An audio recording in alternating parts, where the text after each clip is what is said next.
এদিকে অসহযোগ আন্দোলনের কারণে আতঙ্কে আছেন বিমানবন্দরের যাত্রীরা।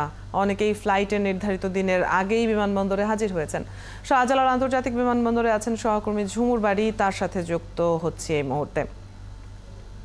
ঝুমুর, বিমানবন্দরে যাত্রীরা যারা আতঙ্কে আছেন এবং উদ্বিগ্ন আছেন তাদের ফ্লাইট নিয়ে, তারা কি বলছেন?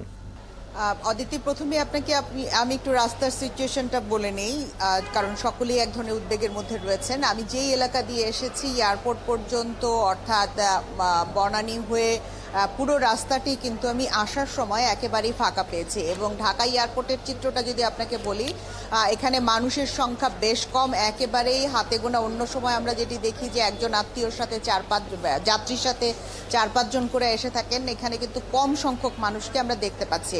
ফ্লাইট যেগুলো ছিল সেগুলো একেবারেই শিডিউল রয়েছে, সকল ফ্লাইট নির্ধারিত সময় ছেড়ে যাচ্ছে। এবং আমি এখানে যে সকল যাত্রীদেরকে দেখতে পাচ্ছেন আপনি এই মুহূর্তে, তাদের বেশিরভাগেরই কিন্তু ফ্লাইট হয়তো বা আজকে রাতে, কালকে সকালে এই রকম, এবং যারা আজকে গতকালকে রাত্রে বা ভোরবেলায় কিন্তু পৌঁছে গেছেন।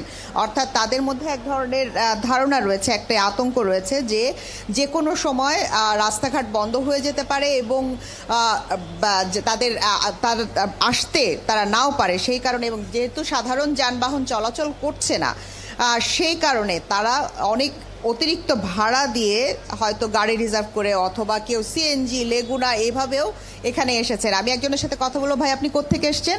আমি হলো ঝিনাইদহ কালীগঞ্জ থেকে আইছি।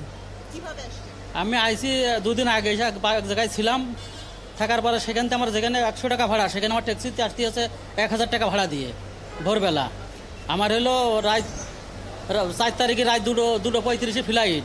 তাই এই জন্য আগের তো এসে বসে থাকি না, রাস্তার অবস্থা খারাপ, যদি সমস্যা হয়ে যায়। ঝুমুর, উদ্বিগ্ন থাকা যাত্রীদের বক্তব্য আপনার মাধ্যমে শুনছিলাম আমরা। অনেক ধন্যবাদ যুক্ত হয়ে খবরাখবর জানিয়ে দেওয়ার জন্য। বিমানবন্দর থেকে সহকর্মী ঝুমুর বাড়ি যুক্ত ছিলেন এতক্ষণ যাত্রীদের খবরাখবর নিয়ে।